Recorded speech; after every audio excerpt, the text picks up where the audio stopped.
Encirc is a complete beverage supply chain business. So that means we make glass containers, we fill them and we distribute them for our customers.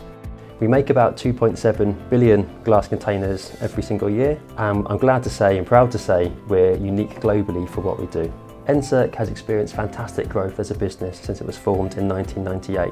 We've gone from 0% of the market for UK container glass manufacturing to just under 40% of the market. In January 2018, we commenced work on our furnace rebuild.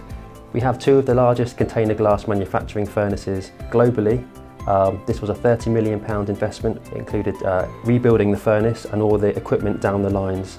It secured Encirc in Cheshire for the next 15 to 20 years, which is a really good, fantastic vote of confidence from our owners, Vidrala, in Encirc, and great for the economy and great for the local area. I would say innovation is in the blood of everyone who works at Encirc. We're always trying to find new and better ways of doing things. Sustainability is also really important for us. Just last year we opened our on-site railhead, which was a £6 million investment, and that allows us to bring the majority of our raw materials onto site now, taking millions of road miles off of the UK network.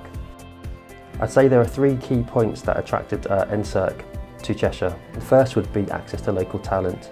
We're surrounded by a wealth of local talent in terms of the local university, Chester University, all the colleges. We always need that next generation of manufacturing talent coming into the business, and this area provides that. Infrastructure is really important for us. Our ingredients come into the ports, our raw materials come in by train, and we have great access to a motorway network to be able to distribute our goods. We're part of an energy innovation district. This was set up by the Cheshire Energy Hub.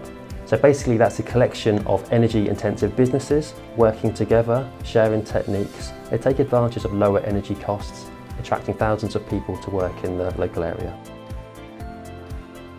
I think everyone who works at Encirc realises how lucky they are to live and work in such a wonderful place of the world.